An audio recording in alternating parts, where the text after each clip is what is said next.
Hi Paul, how you doing? Good to be in your company. Another week in management.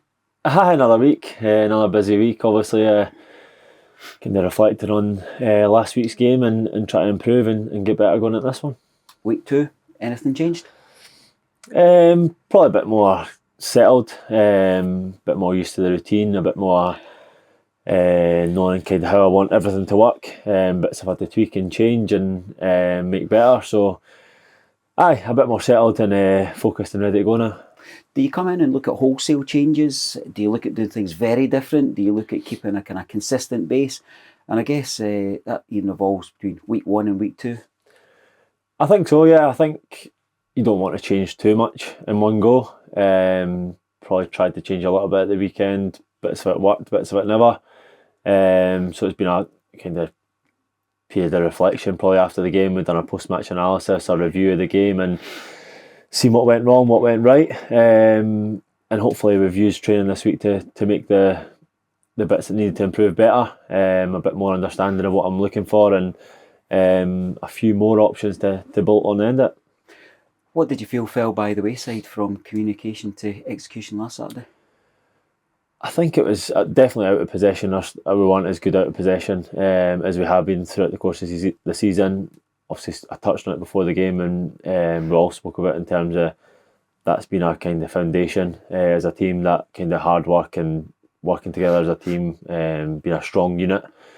I felt we came away from that a wee bit, which I wanted to guard against, but I don't think we've done it enough. I think that's what caused us a lot of our problems. Whether it was transition, Airdrie transition pretty fast, didn't react quick enough to that, or whether it was when we felt like we had maybe Airdrie in a tighter spot and we let them out too easy, things like that. So that was a bit sort of highlighted on, and hopefully we'll see an improvement this weekend. When you come back in after a defeat, and particularly with change that's going on around the club in your own role, do you go analysis heavy on the Monday? Do you look at going personality heavy?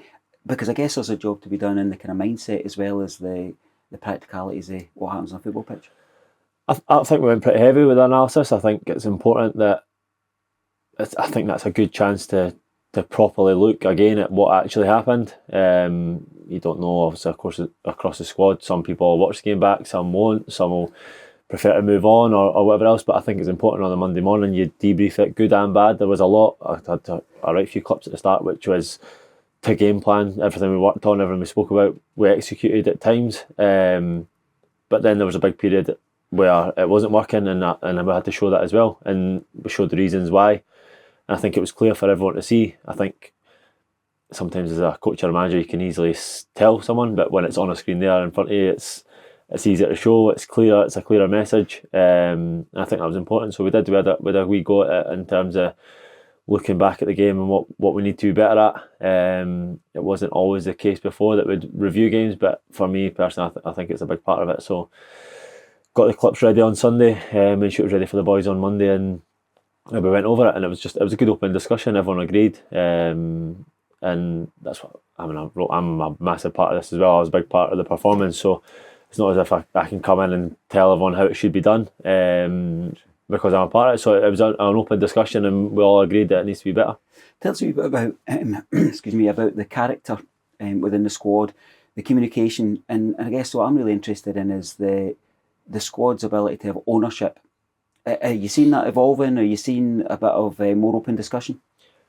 I hope so. I want that to be the case. I think we all need to be accountable for our actions now, and maybe adding that bit more analysis on a Monday might focus the minds a little bit more, knowing fine well that if you make mistakes, if you're not doing your job, then you will see it again on the Monday. I don't know if that might work for certain players. It might not for others.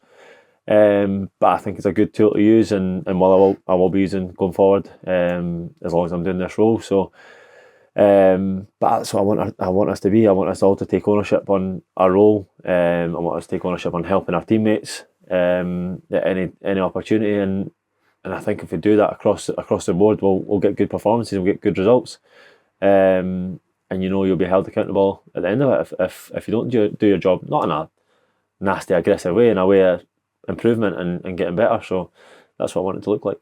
Let's bridge forward to the game that's coming up. Another colder week's training as the temperatures plummet here in Kirkcaldy, but you've been out at it all week. In terms of the lads that we expect? How are they performing?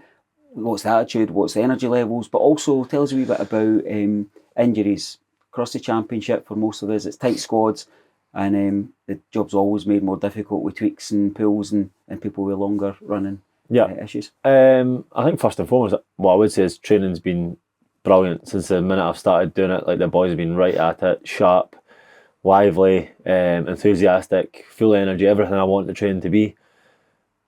It's easy to say that. It needs to transfer onto the pitch on a Saturday, and it needs to look like that. And that's going to be the message going into this game this weekend, that there's no point producing it all week in training and looking sharp and lively and enthusiastic and not being that at the weekend. So that's first and foremost, that's the message. But the boys have been great. I can't ask any more of them during the week. Injury wise, again, probably a little bit stretched, I'd say. Couple of extra knocks. Obviously, you've still got Chinny working his way back, who's doing great. Really working hard and progressing. Vonnie maybe a little bit slower, but still working away and try to desperate to get back out. Dicey, good news, he's obviously had his operation now and it all went well. So, well, on the route to recovery, he's been a big help as well for me last week in terms of being on the pitch before his operation, helping out with the drills and just an extra pair of hands. Had him up in the stand as well on the headset just to kind of communicate some information at the bench. So he's been brilliant. At the same time, I want him now to focus on, he needs to get his shoulder right and get back to that. So, and then also we've got McKenna back now, who's been away with Scotland, so that's an extra pair of hands, which helps as well. So, all in all, we're still a little bit stretched. The boys had a bit of an illness last week, are all fully recovered and feeling good again. So hopefully that brings a bit more energy to the squad as well. A bit stretched, but more than enough to win the game, that's for sure. I think that'll be our current theme across many a pre-match interview across Scotland and the Championship in particular. We're going to catch up a wee bit on Callum and indeed Mark. Callum's time frame, any early indication on that? I think it's still similar as it was. I think it was looking towards 3-4 months maybe. I'm guessing he'd have to go back to see like the specialist again post-op and kind of get a more concrete answer. But for him, it was just about getting through the operation, make sure everything goes well. He's been in and around the boys again today, but good to have him in and around. But I think the priority for him is make sure that shoulder's right, especially in this initial period after the operation. Let's chat about Arbroath. They're going about their business in fine fettle, proving a lot of people wrong, as they really like to do, and they particularly have done over the last decade or so. What can we learn from Arbroath? I think the main message for me to the boys especially is going to be how hard you're going to have to work. Everything that I felt didn't go right last week needs to go right this week.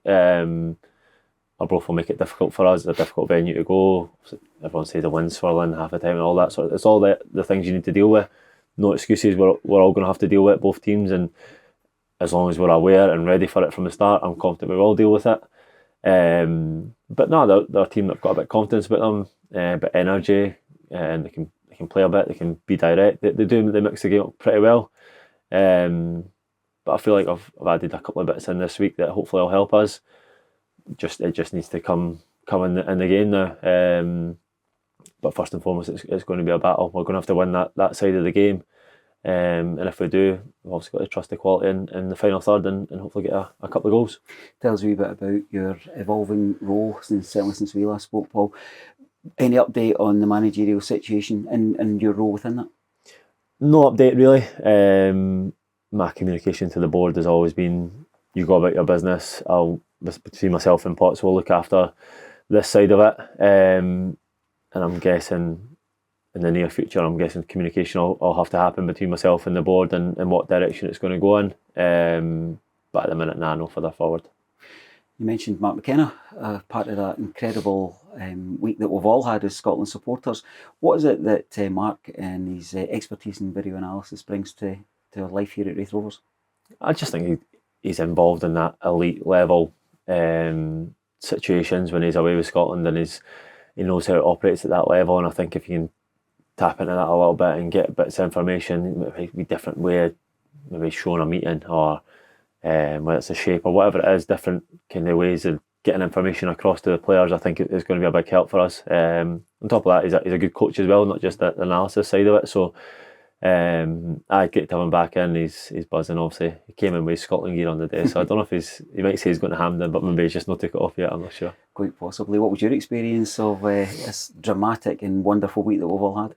I was just quiet in the house watching it. Kids were in bed, so I couldn't shout too loud when the goals went in. But I'm sure every Scotland fan is the same feeling. Really, just incredible.